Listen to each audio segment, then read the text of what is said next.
Hoje nós encerramos uma série de mensagens no livro de Atos, que estamos fazendo há mais de 2 anos, há quase 2 anos e meio.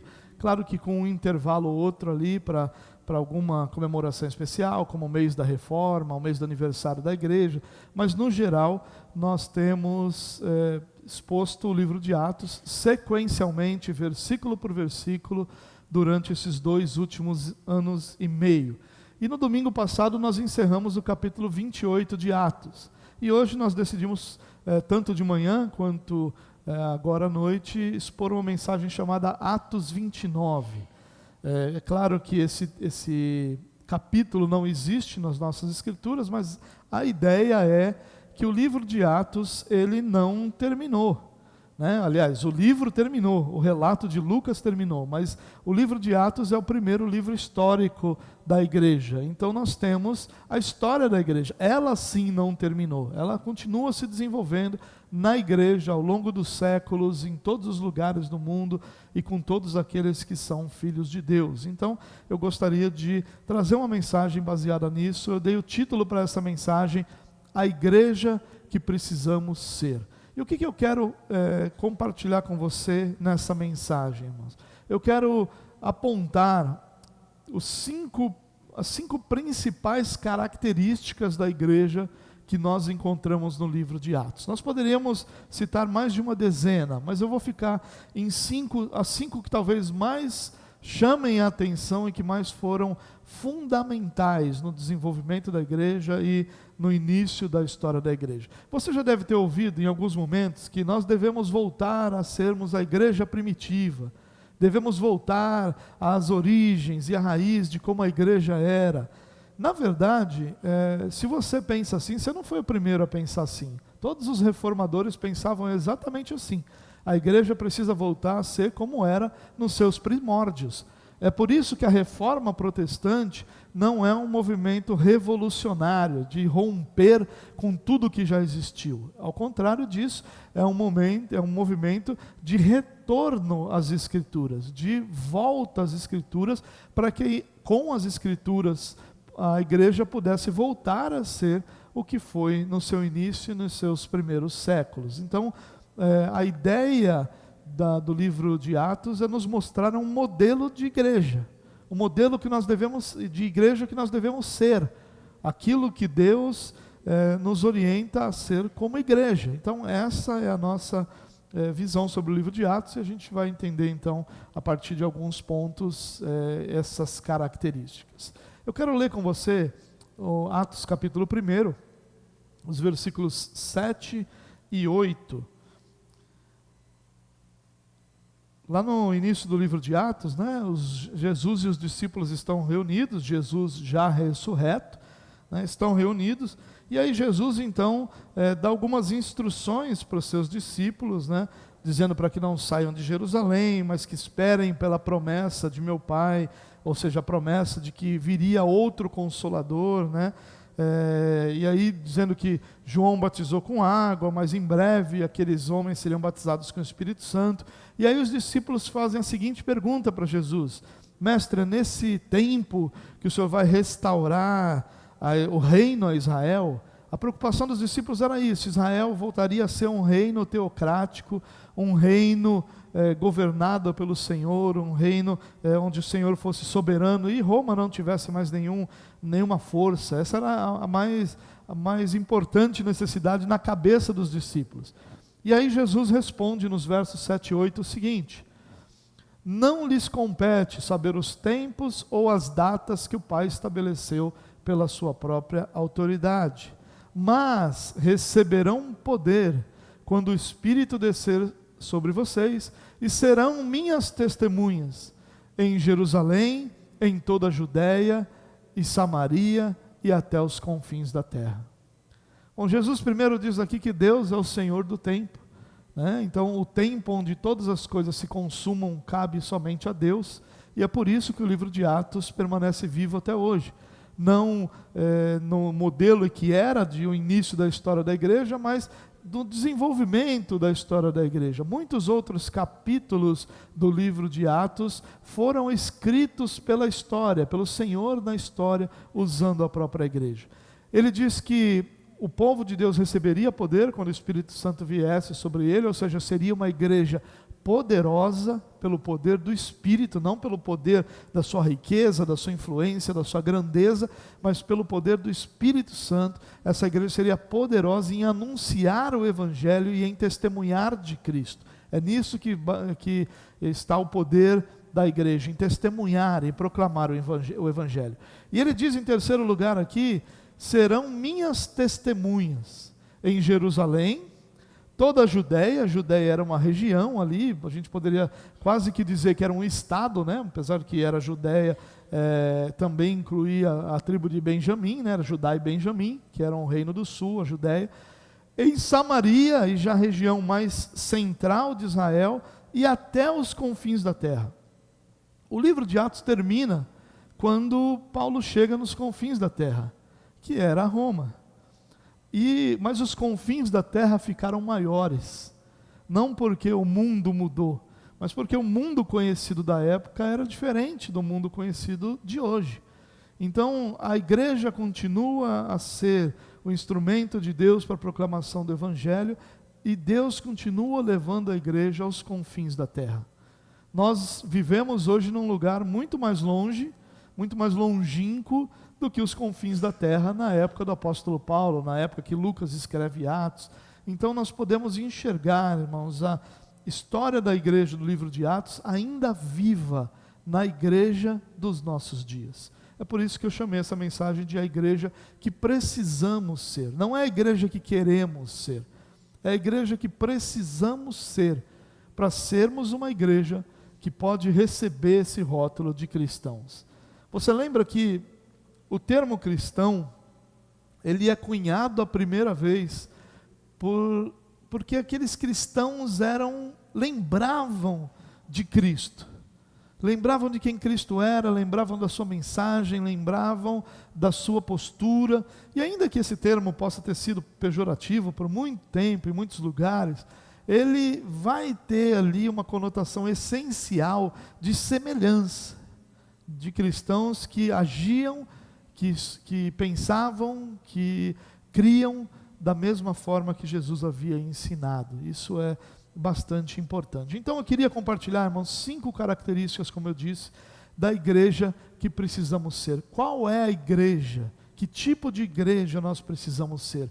Que igreja precisamos ser? Em primeiro lugar, uma igreja cheia do Espírito Santo.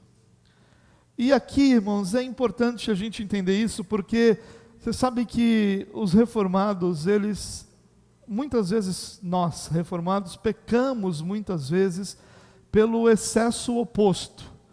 Nós olhamos para o movimento pentecostal e nós dizemos assim, não, esse movimento pentecostal ele é antibíblico, essas manifestações, não é isso que é ser cheio do Espírito Santo. E aí o que a gente faz no lugar? A gente ignora o assunto. A gente não trata da doutrina do Espírito Santo, a gente não fala do Espírito Santo como Deus, a gente não apresenta o Espírito Santo como a terceira pessoa da Trindade, o Deus poderoso a quem nós servimos. E então, queridos, a gente precisa lembrar disso. O livro de Atos, ele começa com Jesus dizendo, não saiam de Jerusalém, esperem. Por que Jesus diz isso? Porque sem o poder do Espírito Santo, nenhum daqueles homens seria capaz de testemunhar de Cristo, de proclamar a Cristo, de anunciar a Cristo com o poder, com a coragem, com a ousadia que eles precisavam ter e tiveram. Por isso que logo no início do livro de Atos vai mostrar ali uma igreja que ora, uma igreja que está buscando a Deus, e que a primeira coisa que Deus faz com essa igreja é derramar sobre eles o Espírito Santo. E quando o Espírito Santo é derramado sobre aqueles homens, e aquilo acontece pela primeira vez, porque Jesus disse que é o outro Consolador, até então os discípulos tinham o próprio Jesus, Jesus vai aos céus e Deus envia o outro Consolador, envia o Espírito Santo de Deus. E agora é o Espírito Santo de Deus que está sobre a igreja. Aquele evento, ele é único e tão grandioso exatamente por isso, porque é a vinda do Espírito Santo sobre a igreja. E naquele momento, esses cristãos são capacitados a anunciar o Evangelho em outros idiomas. E esses outros idiomas eram os idiomas nativos daquela multidão de milhares de homens que haviam saído dos seus países, das suas casas e ido a Jerusalém. E ali você tem cerca de 10 nações sendo apresentadas, anunciadas como pessoas que estavam ali naquele ajuntamento em Jerusalém, e eles ouvem essa mensagem no seu próprio idioma. Essa é a primeira capacitação que acontece, é o poder do Espírito Santo, que capacita esses homens a falarem nesses idiomas, para anunciarem o Evangelho para pessoas que Deus queria salvar, mas que falavam outros idiomas. E naquele dia, milhares de pessoas são batizadas. Mas não é a única vez em que o Espírito Santo se manifesta na vida da igreja. Ao contrário, todas as vezes que a igreja glorifica a Deus é porque o Espírito Santo está se manifestando nela. Porque naturalmente nenhum ser humano tem a capacidade de servir a Deus, exceto pelo poder do Espírito Santo.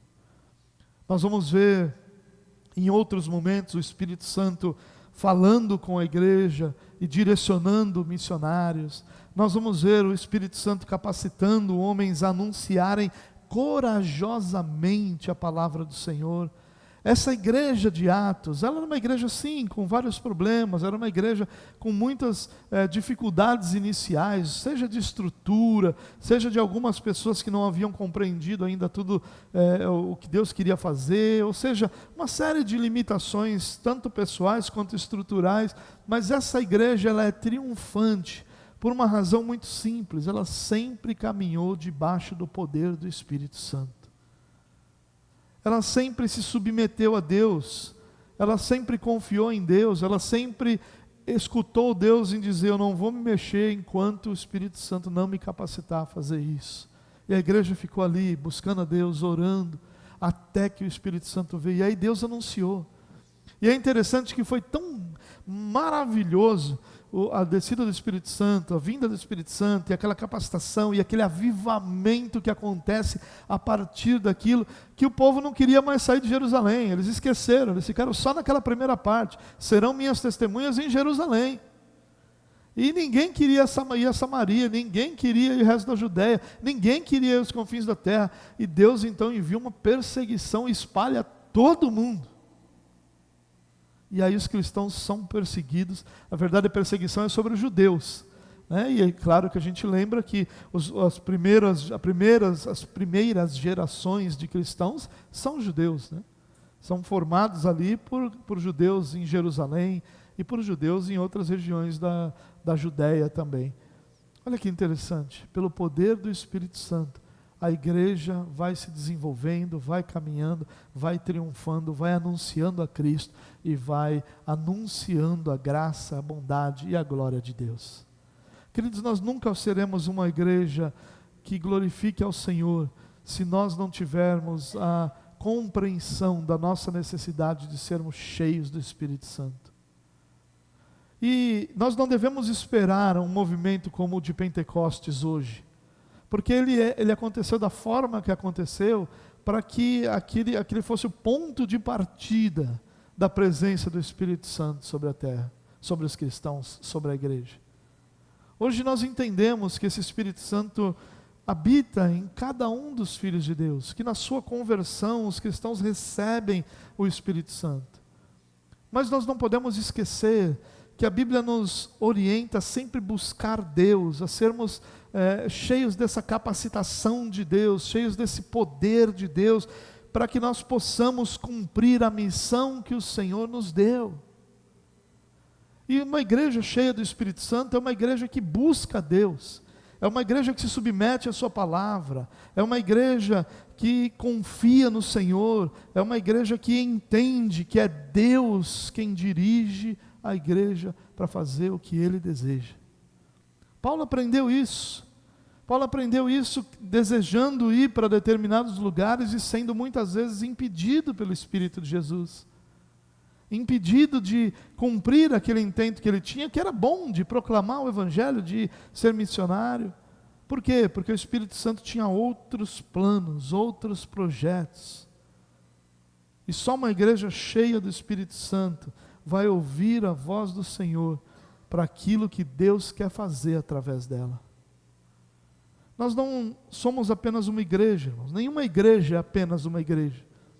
Todos nós como igreja, igrejas locais, nós somos também propagadores da vontade de Deus, anunciadores do Evangelho, mas nós fazemos aquilo que é direção do Senhor para a nossa vida.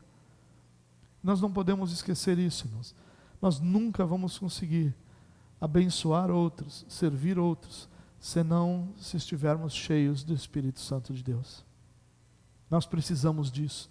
Nós precisamos deixar de lado toda essa meninice que é chamada de Espírito Santo. Esse roda para cá, roda para lá, grita daqui, grita dali, porque nada disso produz absolutamente nada, senão bagunça, emocionalismo e confusão. Mas uma igreja cheia do Espírito Santo é uma igreja que, quando foi presa, encarou todos aqueles que o prenderam e disseram: importa obedecer a Deus e não aos homens. É essa coragem, é essa ousadia, é essa abdicação da própria vida que é produzida pela presença do Espírito Santo. Uma igreja triunfante, a igreja que nós precisamos ser, é uma igreja cheia do Espírito Santo. Em segundo lugar, a igreja que nós precisamos ser, é uma igreja fundamentada na palavra de Deus. E aqui talvez pareça o óbvio, né? Mas não é o óbvio não. A história da igreja conta isso. Hoje de manhã, se você assistiu a mensagem sobre a história da igreja, você vai lembrar que a igreja começou a abandonar as Escrituras e a valorizar a tradição e os líderes humanos mais do que valorizava as Escrituras. E é por isso que nós conhecemos um mundaréu de doutrinas absurdas. É por isso que nós conhecemos purgatório, é por isso que nós conhecemos adoração a santos, é por isso que nós conhecemos a mariolatria, é por isso que nós conhecemos uma série de doutrinas que não tem nada a ver com as Escrituras, porque essa é a prova do abandono das Escrituras. E a nossa geração, a igreja da nossa geração, é uma igreja que em grande parte tem abandonado as Escrituras, tem trocado as Escrituras por revelações humanas, tem deixado de lado. Irmão, olha o absurdo: enquanto um homem está expondo as Escrituras, alguém se levanta para dizer que Deus tem outra coisa para dizer, e ninguém acha isso um absurdo. Ninguém se levanta para essa pessoa e diz: cale a boca, porque Deus já está falando, porque Deus fala na sua palavra, não na mente e não no coração daqueles que acham que estão ouvindo a Deus. A nossa geração, irmãos, acredita, a gente tem crente que acredita em horóscopo. Como é que pode um negócio desse? Irmão, nunca não entra na minha mente. Um crente achar que a posição do planeta influencia em alguma coisa na sua vida, isso é das tolices maiores que existe. Essa pessoa não pode se chamar de crente. Se você acredita em horóscopo, você não é crente. Se converta, se arrependa em nome de Jesus. Você não é crente. Nós fomos chamados para nos submeter a uma única verdade, a única que existe, a verdade revelada nas Escrituras. Não existe outra verdade, não existe outra revelação. Pode se levantar quem for para dizer que está falando em nome de Deus, ele só vai ter duas opções: ou ele vai falar alguma coisa que não está nas Escrituras e nós devemos jogar aquilo fora, ou ele vai falar alguma coisa que está nas Escrituras e torna o que ele está falando inútil porque já está nas Escrituras. Lutero ensinava isso ao seu povo. As revelações são inúteis, porque ou elas são mentirosas ou elas são redundantes. Se você for para as Escrituras, você nunca terá dúvida. Você terá sempre aquilo que as Escrituras ensinam. A preocupação Irmãos, aqui eu me lembro do anúncio de Estevão, da pregação de Estevão. Você lembra dessa pregação? Estevão é o primeiro mártir conhecido, vamos dizer assim, né? Da igreja. E ele se levanta e faz uma pregação, e a pregação dele é uma exposição lindíssima sobre Deus no Antigo Testamento, sobre Deus conduzindo o seu povo no Antigo Testamento. É uma exposição perfeita. Ele organiza as ideias do Antigo Testamento e apresenta, concluindo essas ideias, dizendo: tudo isso aqui existe para chegar aqui, Jesus Cristo, o nosso Senhor. Ele não usa outra coisa senão as Escrituras para proclamar o Evangelho. Eles não ouvem outra voz senão a voz de Deus. Aquilo que a palavra de Deus ensinava era realmente aquilo que os homens buscavam, criam, e a partir daquilo que eles viviam. Uma igreja que não está fundamentada nas Escrituras é uma igreja que nunca glorificará o seu Deus, que nunca será uma igreja relevante na vida das pessoas ao seu redor. Eu tenho perguntado para muitos conhecidos que eu tenho, porque o que aconteceu?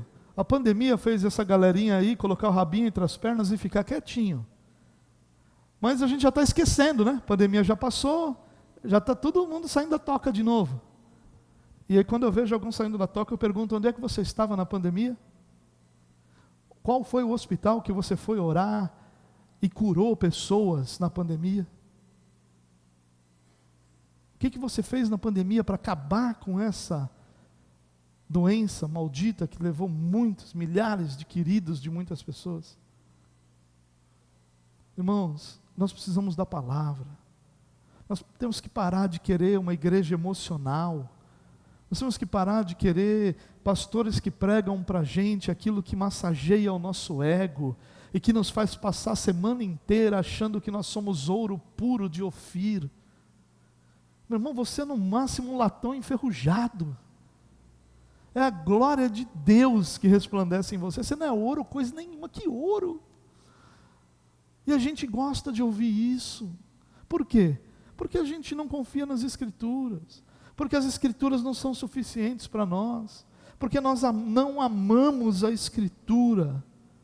Nós precisamos disso, amar as Escrituras.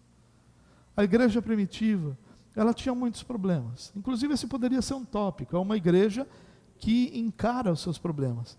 Mas, como ele faz parte dos outros tópicos, eu deixei de lado. Mas a igreja primitiva, ela teve... Você lembra no capítulo 5, quando ele vai ter que lidar com Ananias e Safira? Olha que situação. Você vê que no livro de Atos você vai encontrar o concílio de Jerusalém, onde a igreja precisou se reunir para colocar algumas coisas em ordem, porque a falação estava cada um para um lado, um falava de um jeito, outro de outro, então vamos colocar as coisas em ordem aqui. Você percebe que muitos cristãos ao longo do livro de Atos deram suas vidas, mas muitos outros cristãos ao longo do livro de Atos tiveram suas lutas, suas dificuldades, suas batalhas de fé. Não era uma igreja mágica, não era uma igreja superior à humanidade que todos nós temos, não era uma igreja formada de supercrentes, era uma igreja formada de homens e mulheres pecadores, homens e mulheres comuns, que tinham uma coisa em comum: eles confiavam na palavra de Deus. Eles sabiam que aquilo que Deus disse não falharia, que a palavra de Deus nunca volta vazia, mas sempre cumpre o propósito para o qual ela foi designada. Eles sabiam, eles entendiam, eles criam a realidade. A palavra de Deus era a única coisa que eles precisavam. Eles não precisavam de outra coisa, senão da palavra de Deus. Terceiro ponto que eu queria compartilhar com você: a igreja que nós precisamos ser é uma igreja que ora. Quando nós chegamos, por exemplo, no capítulo 12, onde Pedro está preso, nós somos informados que a igreja orava continuamente. por Pedro. Quando no capítulo 2 a igreja é apresentada ali de uma forma muito resumida, diz que eles perseveravam na doutrina dos apóstolos, na oração, no partir do pão e na comunhão. A igreja primitiva era uma igreja que orava, irmão. Era uma igreja que se reunia para perguntar para Deus: Senhor, o que eu faço? Era uma igreja que se reunia para dizer: Senhor, nós precisamos do Senhor, nos enche de poder, nos capacita, nos dá graça, muda a nossa vida, muda nosso coração, transforma quem nós somos. Era uma igreja que se reunia para orar e para dizer: Senhor, usa a nossa vida. Eu estou aqui, limitado, eu sei que não é pela dignidade que há em mim que o Senhor vai me escolher, mas por amor ao teu evangelho, usa a minha vida. A igreja primitiva era uma igreja que amava orar, é uma igreja que se reunia para orar, é uma igreja que juntas buscavam a Deus continuamente, sabendo que a oração era absolutamente necessária para a saúde da igreja.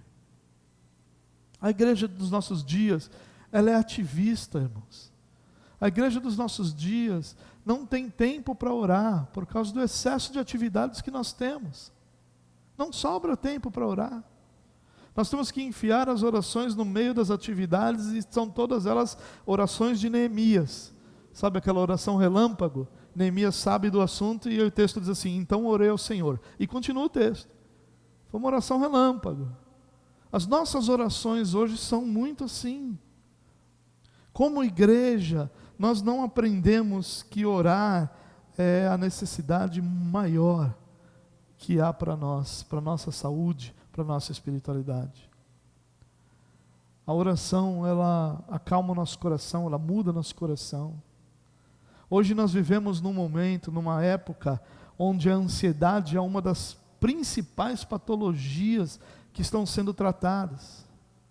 E milhares de pessoas estão estudando e se formando para tratar situações como a ansiedade. E você vai em Filipenses capítulo 4, versículo 7 e 8 também, 6, 7 e 8, Paulo vai dizer: olha, não andem ansiosos por coisa alguma, antes, através da oração e súplicas, com ações de graça, apresentem os vossos pedidos a Deus. Paulo diz: olha, o remédio da ansiedade está aqui. O remédio da ansiedade não está em outro lugar. O remédio da ansiedade não está num tratamento, não está numa caixinha de comprimidos, não está numa terapia, não está em nenhum outro lugar, senão na oração.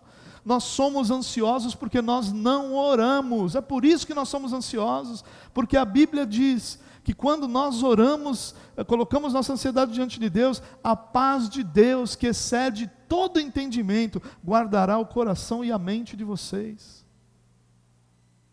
Ansiedade, irmãos, se ela tem algum elemento físico, é uma outra história. Mas uma ansiedade psicológica, emocional, que afeta apenas essa realidade, é falta de oração. Exclusivamente. E sabe o que acontece hoje? Nós, pastores, somos preguiçosos.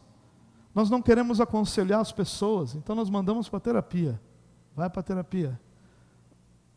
Se Lutero tivesse vivo, ele ia chamar a gente tudo de anta, que ele tinha essa palavra como uma das preferidas para falar dos pastores que não serviam como deveriam servir.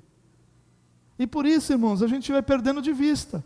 E quanto mais essas realidades secundárias, que têm o seu valor, que têm o seu lugar, que têm a sua importância, quanto mais isso vai crescendo, menos o principal vai tomando o seu lugar, que é a oração. Menos a gente ora. Menos a gente busca Deus. Pedro diz a mesma coisa: lancem sobre ele toda a vossa ansiedade, porque Ele tem cuidado de vós. Olha só, lancem sobre Ele a ansiedade, porque Ele cuida de vocês. Ele não vai deixar vocês preocupados, cheios, com a cabeça cheia, ansiosos a ponto de sofrerem por conta disso. Jesus disse: Busque em primeiro lugar o reino de Deus e sua justiça. E essas demais coisas não são todas as coisas. Essas demais coisas se referindo a vestimenta, alimento, ao que comer, ao que beber, ao que vestir, serão acrescentadas. Não tem razão para a gente viver ansioso. A razão da nossa ansiedade é que a gente não ora. Spurgeon ele fez uma pregação que transformaram num livreto, que chama O Remédio para a Ansiedade. E ele vai falar desse texto, de Filipenses capítulo 4, versículos 6, 7 e 8.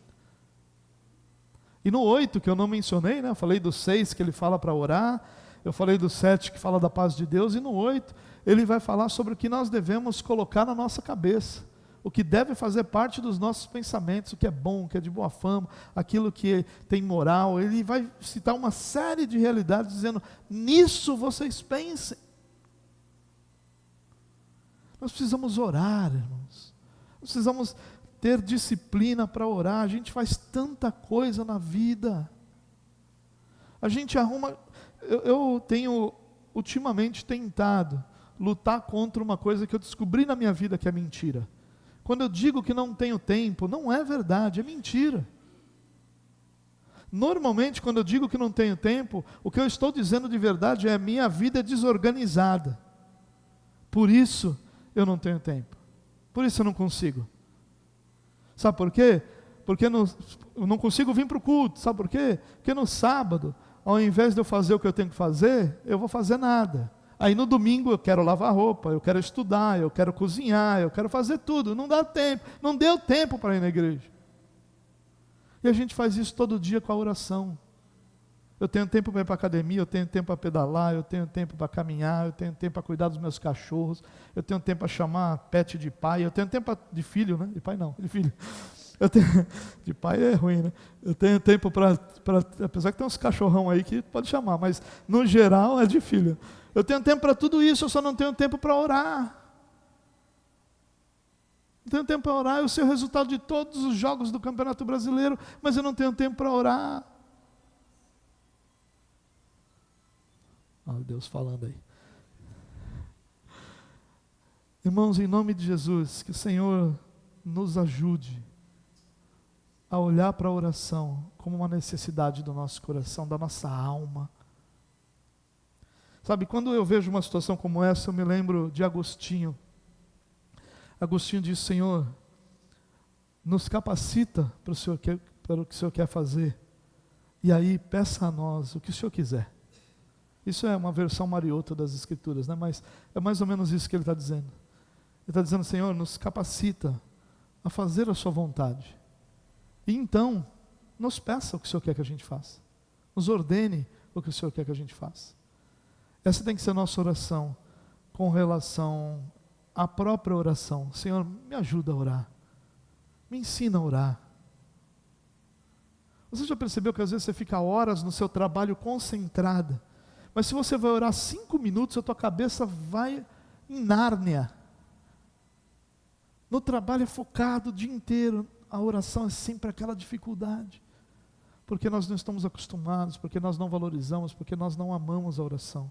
A igreja que nós precisamos ser é uma igreja que ora. Senão não faz sentido nenhum todo o nosso esforço. Em quarto lugar, a igreja que nós precisamos ser é uma igreja missionária. E quando eu estou falando de igreja missionária, meu irmão, por favor, não entenda errado. Não estou dizendo a igreja que faz a conferência missionária, usa o texto do eis-me aqui, diz agora, quem quer dizer eis-me aqui? Aí você levanta a mão, chorando, dizendo: Senhor, eis-me aqui, vem à frente, a gente ora por você e Deus vai te enviar. E aí o único lugar para onde você vai é para casa quando acaba o culto. Não é disso que eu estou falando. Porque missão não é um evento. A igreja tem tratado missões como um evento. A igreja tem tratado missões como se missões fosse simplesmente pegar alguém e mandar para outro lugar. Pronto, nós somos uma igreja missionária. Não somos por causa disso. Isso também faz parte. Enviar os missionários também faz parte. Mas uma igreja missionária é uma igreja cujo coração ou cujo pensamento está sempre voltado para a proclamação do Evangelho. Uma igreja missionária é uma igreja que está sempre buscando uma nova maneira de alcançar os não alcançados. Ele vai fazer isso através de missionários que ele vai enviar para outros países, vai fazer isso através de treinamento da igreja, para que a igreja saiba como evangelizar. Não sei por que nós separamos evangelismo e missões. Eu não sei por que a gente separou isso. Quem teve essa ideia, não vou nem adjetivá-la aqui, de dizer que evangelismo e missões são coisas diferentes. Como é que você faz missões sem evangelizar? Quando é que você evangeliza sem estar cumprindo sua missão? São a mesma coisa. Elas precisam estar juntas. E aí a gente fala de missões, por isso que a gente fala de missões urbanas sempre como um evento, nunca como um estilo de vida. Ser missionário é um estilo de vida, é um chamado de todo cristão. Talvez o seu chamado não seja um missionário de campo, mas o chamado de todo cristão é missionário, porque ele tem uma missão para cumprir.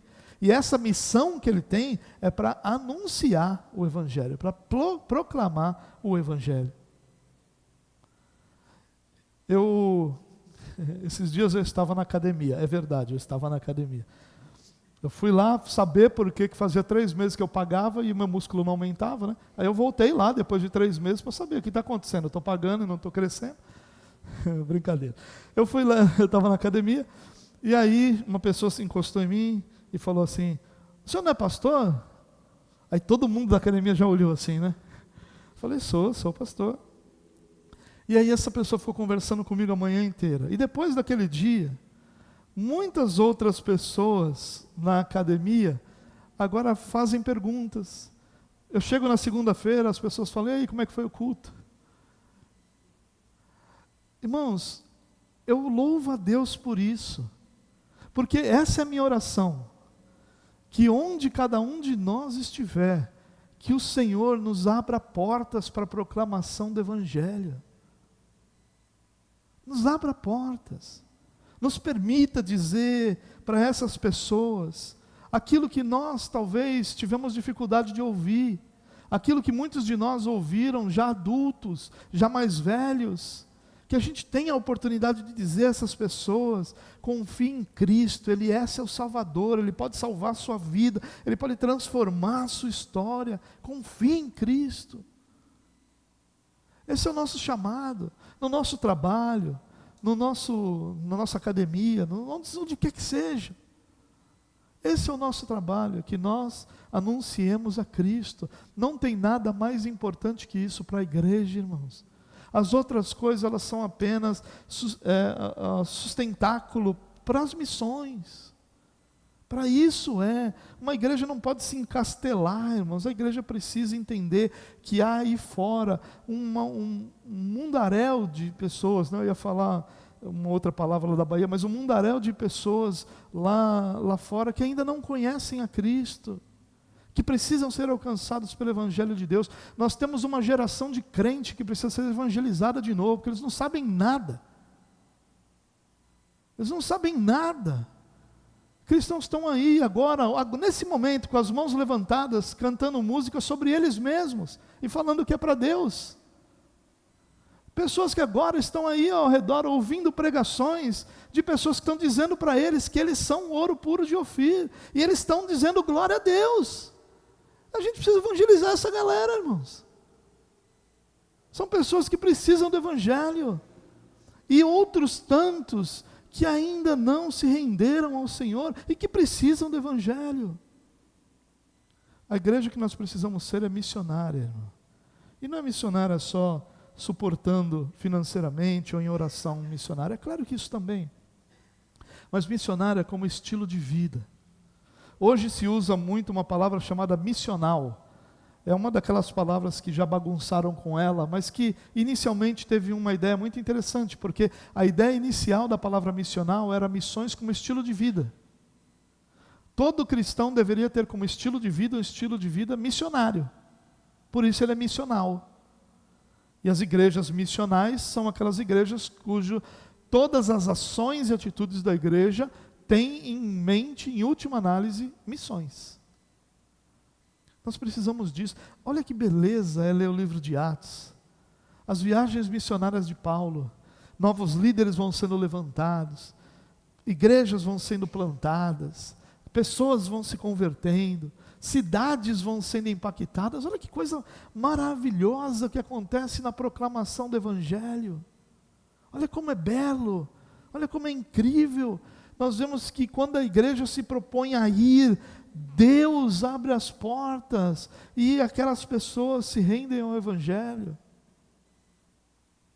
É interessante que uma das expressões que é usada em algum momento é quando Paulo diz: Deus tem muito povo nessa cidade.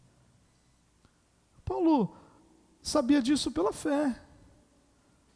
Paulo sabia disso porque Deus havia enviado a igreja. Então, se Deus enviou a igreja, é porque Deus tem muito povo em cada cidade.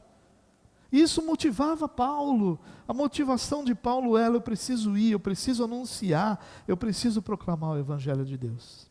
E eu quero terminar dizendo o seguinte, que a igreja que nós precisamos ser é uma igreja que é sinal de Deus.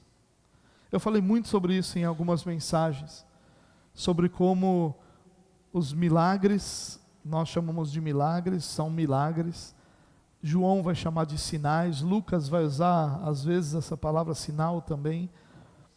Como eles são valiosos no início da história da igreja para mostrar o poder, a grandeza e a bondade de Deus para uma mensagem que sequer teria qualquer crédito de ser ouvida. E ela precisava ser ouvida, porque a fé vem pelo ouvir e ouvir a palavra de Deus. Aprove a Deus trazer a salvação, trazer para si as pessoas através da pregação do Evangelho. Deus decidiu isso. Esse é o modelo que Deus estabeleceu. Eu vou salvar, mas a ferramenta que eu vou usar para salvar é a pregação do Evangelho.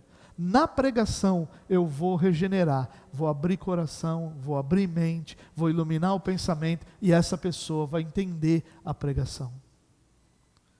É isso que Deus decidiu fazer. Porém, essa mensagem vinha de um povo detestado em quase todo o mundo. Porque os judeus, eles eram exclusivistas e arrogantes em muitos momentos. Essa mensagem vinha anunciando um Deus crucificado. E a crucificação para o Império Romano era uma morte exemplar, para que outros não cometessem aquele crime. E ela vem de homens comuns, de homens que não tinham nenhuma posição social elevada para serem recebidos. Esses elementos faziam com que essa mensagem fosse automaticamente rejeitada em qualquer lugar. Paulo passa por essa experiência. Em alguns momentos ele começa a falar, e quando ele começa a falar, cria um tumulto. Lembra dele em Atenas? Lembra dele em Éfeso? Os tumultos que aconteciam por conta exatamente das pessoas rejeitarem absolutamente a pregação do Evangelho. E aí os sinais vinham para dizer: olha, só Deus pode fazer essas coisas. Então ouça, porque a mensagem é verdadeira. E aí eu já falei isso várias vezes ao longo da história do livro de Atos, esses sinais vão diminuindo, porque as igrejas vão sendo estabelecidas. Hoje, se nós queremos que a mensagem que nós pregamos seja ouvida, nós precisamos testemunhar com a nossa postura, com a nossa vida, com o que nós somos, porque nós somos o sinal de que essa mensagem é verdadeira. Se uma pessoa hoje encontrasse com você e dissesse assim: você é cristão? Sou cristão. E o que o Evangelho fez na sua vida? Qual seria a sua resposta? Se um cristão perguntasse para você, uma pessoa, um colega de trabalho perguntasse para você: você é cristão? O que eu posso ver na sua vida que prova que essa mensagem é verdadeira? O que mudou na sua vida que prova que essa mensagem é verdadeira? Se essa pessoa falasse assim: você é cristão, então deixa eu olhar para a sua vida. Eu já te conheço há 10 anos. Deixa eu olhar para a sua vida. 10 anos atrás você não era cristão, agora você é. Deixa eu ver o que mudou nesses 10 anos. Porque se mudou, eu quero ouvir essa mensagem. Será que essa pessoa encontraria em nossas vidas algo que desse crédito à mensagem que nós anunciamos. A igreja que nós precisamos ser é um sinal de Deus, irmãos. Nós precisamos parar de querer ser como o mundo é. A mesma maldição que abateu e abraçou o povo de Deus quando o povo de Deus abandonou uma teocracia e pediu uma monarquia, abandonou Deus que falava através dos seus profetas para querer um rei à semelhança das outras nações. Aquilo quando aconteceu, Deus falou: olha, é a mim que vocês estão rejeitando, a mim. A igreja muitas vezes tem feito isso hoje, rejeitando a Deus porque acham um modelo de Deus um modelo meio quadrado, um modelo meio antiquado, um modelo meio sem graça. E aí pessoas dizem assim: o que nós vamos fazer para atrair os jovens? O que nós vamos fazer para atrair pessoas para a igreja? Nós precisamos fazer um evento aqui, porque eles têm eventos fabulosos lá fora. Sim, e nós vamos concorrer com isso. Olha a estupidez. É com isso que nós concorremos? Nós vamos concorrer com profissionais do entretenimento, pessoas que passaram a vida inteira fazendo isso e que sabem fazer entretenimento como ninguém. Os irmãos sabem que sempre que eu posso eu vou ao estádio de futebol. Hoje, vocês santistas não sabem disso porque aqui vocês têm um pasto, mas quando você vai numa arena, o show que tem lá de entretenimento, a igreja nunca será capaz de produzir um entretenimento como aquele. Por isso é tolice da nossa parte querer fazer isso. Quando perguntarem para você, o que nós vamos fazer para atrair os jovens, o que nós vamos fazer para atrair as pessoas, a sua resposta é simples: nós vamos pregar o Evangelho, porque esse é o modelo de Deus. Nós não vamos fazer show, nós não vamos baixar nossas luzes, nós não vamos colorir e botar globos que fiquem girando por aqui, não vamos, porque nós não precisamos disso. Quem precisa disso é a igreja que não tem palavra. Igreja que não tem palavra tem que botar luz rodando para cá e para lá, para atrair pessoas. Porque quem prega o Evangelho, é o Evangelho que mantém as pessoas, é o Evangelho que sustenta as pessoas, é o Evangelho que atrai as pessoas. Nós precisamos ser uma igreja que é sinal de Deus, que uma pessoa possa entrar aqui, e ela possa de repente não gostar do nosso imóvel que ainda está em reforma, ela pode não gostar da nossa estrutura, do nosso teto baixo, de um monte de coisa, pode não gostar nem da minha cara e do meu jeito de falar, mas ela vai ter que sair daqui dizendo: ali tem uma igreja que ama a Deus, ali tem uma igreja que honra a Deus.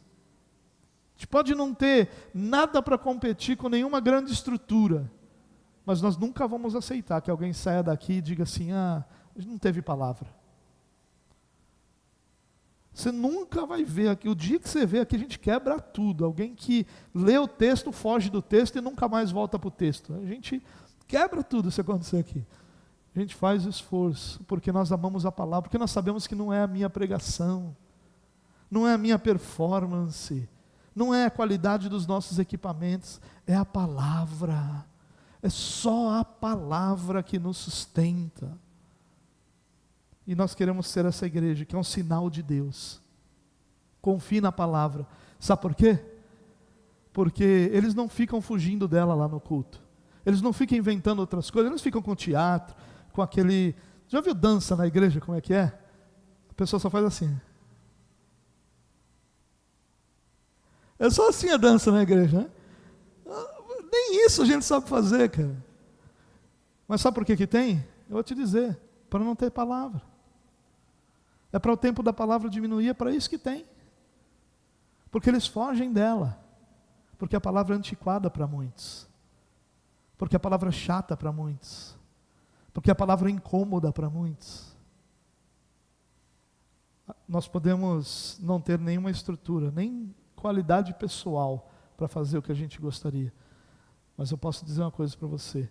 Nós queremos ser uma igreja que é sinal de Deus. Que alguém entre aqui e diga que falta muito ainda. Mas eles amam a palavra.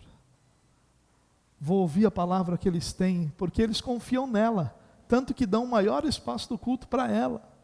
É isso que é ser sinal de Deus, irmão. Sinal de Deus não é só nosso testemunho pessoal, é também, mas não é só isso. É alguém entrar numa igreja e dizer, deixa eu ver se a gente cantou para Deus hoje, ou se a gente cantou sobre nós mesmos. Deixa eu ver se a palavra falou sobre Deus, ou se falou sobre nós mesmos. Deixa eu ver se aquilo que foi lido nas Escrituras foi explicado, ou se foi só o pretexto para o pregador falar o que ele queria falar, mandar o recado que ele queria mandar. E aí quando a pessoa levantar, ela vai dizer, não gostei disso, daquilo ou daquilo outro, mas eu preciso reconhecer que essa igreja honra ao Deus que ela serve.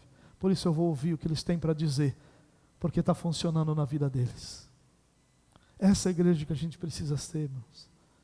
Uma igreja que ame a Deus, que ame sua palavra, que dependa do Espírito Santo de Deus e que se esforce para ser um sinal de Deus para a nossa geração.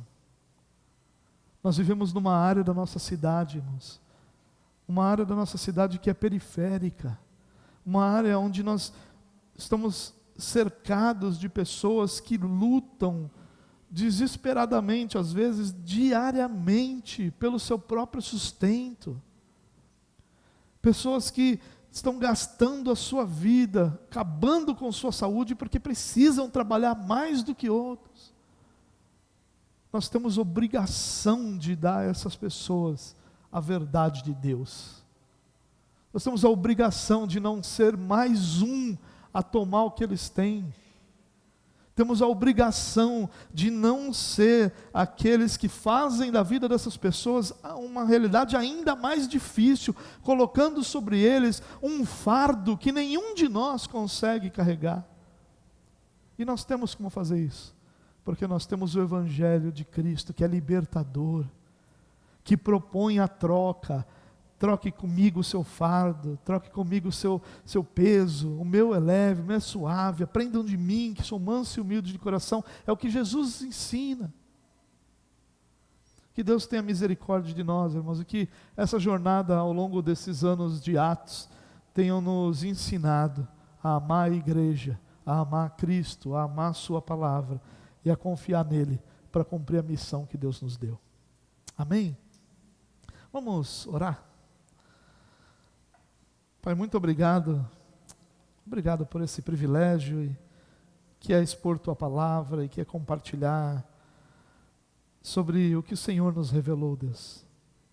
Revelação que está não em nossa mente e coração, mas escrita na Tua palavra, e que exposta a todos nós impacta o nosso coração. Muito obrigado, Pai, por isso. E, Senhor, nós reconhecemos, eu reconheço que como cristão, eu estou longe de ser essa igreja que nós precisamos ser,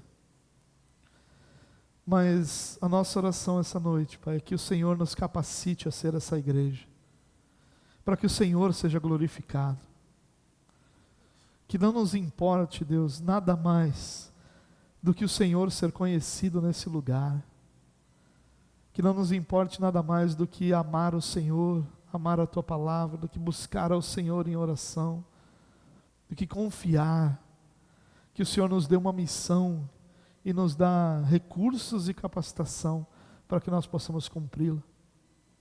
Nos ajude, Deus, nos abençoe, nos permita sermos essa igreja para a glória do Teu nome. E nós Te agradecemos, Pai, por esses últimos 2 anos e meio, onde nós tivemos o privilégio, em muitos momentos, aos trancos e barrancos, de expor a Tua palavra, mas o Senhor nos sustentou em todos esses momentos. Nunca nos faltou da Tua presença, nunca nos faltou a Tua bondade, graça e misericórdia durante esse tempo.